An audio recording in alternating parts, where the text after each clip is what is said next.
in the country now say late or misdiagnosis of the condition is among the leading reasons why the cases are on the rise across the country. Lack of adequate training for caregivers and therapists has also been cited as the biggest hurdle in proper post-diagnosis care for those who have the most common physical disability in childhood.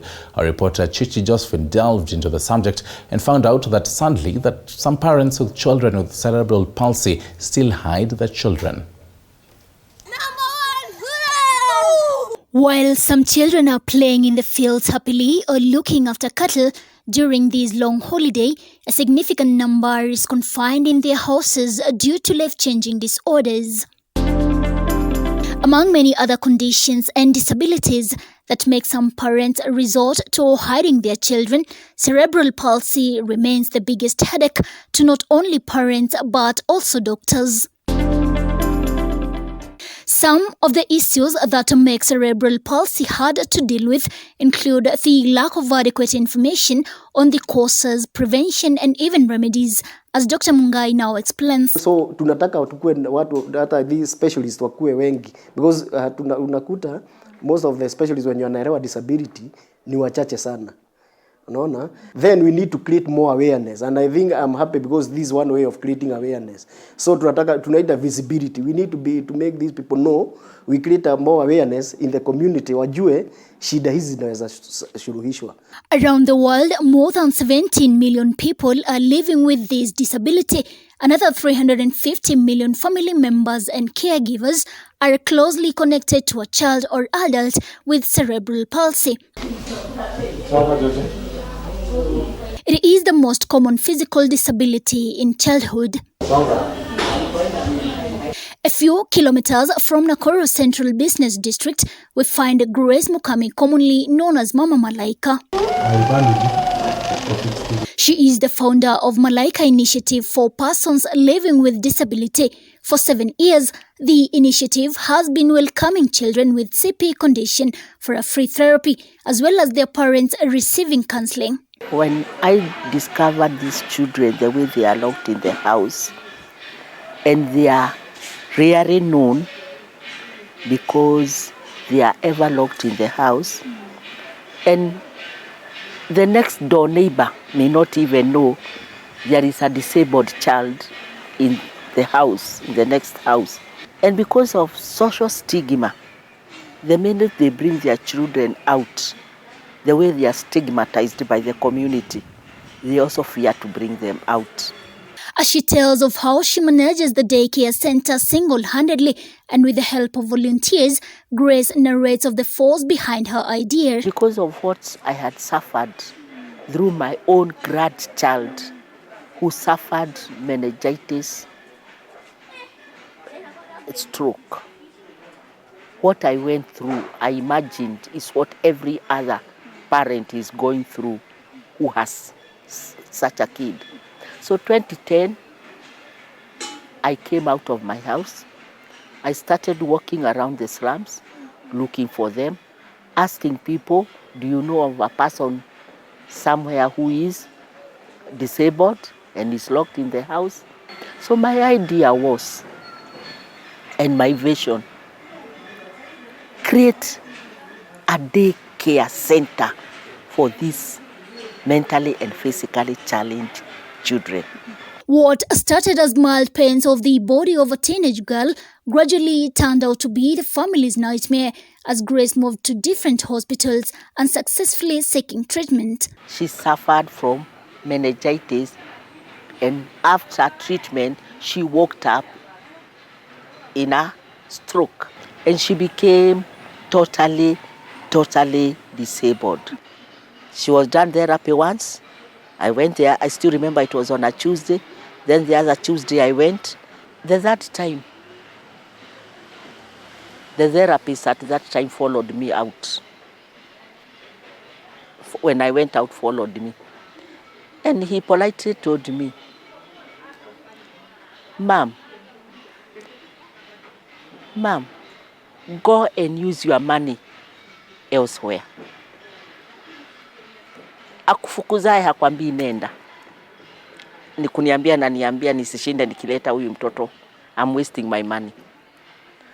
So I didn't go back there.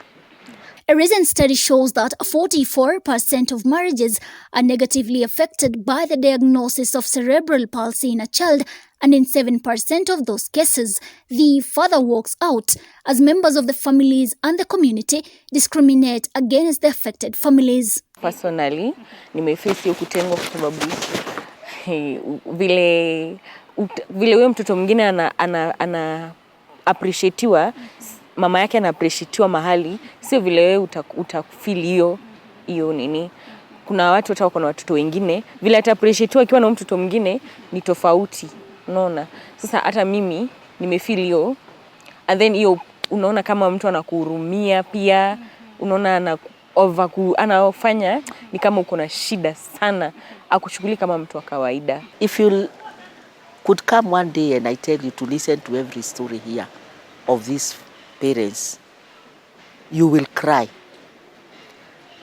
Because when they give birth to a disabled child, the first person to send the mother away is the husband. If not the husband, is the mother-in-law. And so you are discriminated by your own partner, your mother-in-law, and they send you away. While some have to live with the disabilities for the rest of their lives, some have made gradual but full recovery after regular therapy and medications and are now attending school. When they come here, they come when they are crying because they think they are alone.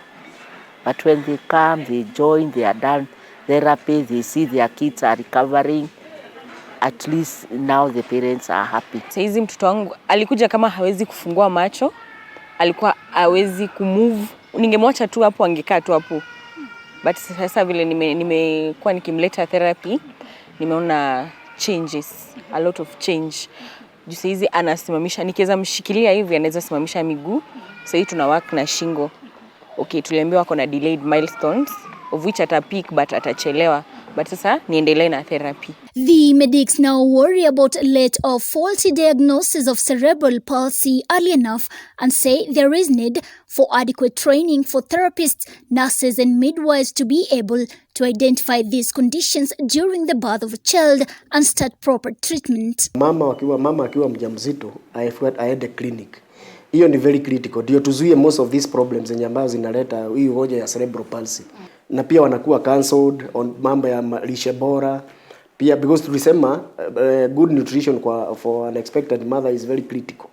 Because sasa kuna mama wakiwa wajawazito wanakuwa na shida ya chakula, kutapika sana. So unaona? So atapata mtoto mdhaifu.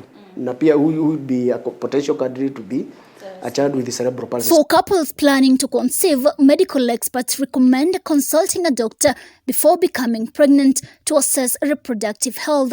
Kukiwa na shida hiyo ya blood incompatibility za issue ya rhesus factor, because that's a major side cause of cerebral palsy. Mama akiwa mjamzito anadungwa sindano, inazuia hiyo reaction. Na wakati wa kuja kujifungua pia anadungwa. So inazuia hiyo reaction. Comprehensive assessment should be done, including questions about social habits, medical history, and other factors that may influence pregnancy. These will not, however, guarantee a CP-free outcome for the baby, since the exact causes are not known.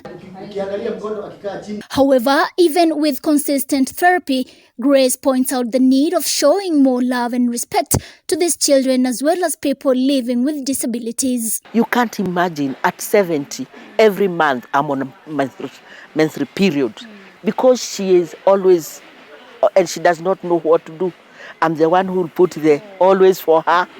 I'm the one who will know, I know her dates. See, also I'm also on period, I'm not, but you get what I mean. Na kwa youths, tunapatana na wengine hata kwa magari. Hawezi consider ati huyo ni mzazi au mzazi amebeba mtoto mlemavu, hata ampe nafasi mahali huyo mama anaweza kaa na huyo mtoto. Our youths wamebadilika, sio wale youths wa zamani. Hawana heshima. Although there are no official statistics on the prevalence of cerebral palsy in Kenya, As the government is yet to collect data on those living with it, it is estimated that about 3 in every 100 children in the country currently live with the condition. Tumekuwa tumereceive almost, hakuna mwezi inaisha kama tujareceive more than 5-6 kids. Umetreat from by somebody else refer and then Malaika. Umetoka hospitali fulani umetreatiwa anasema afadhali Malaika. So tumekuwa na overwhelmed na number ya kids.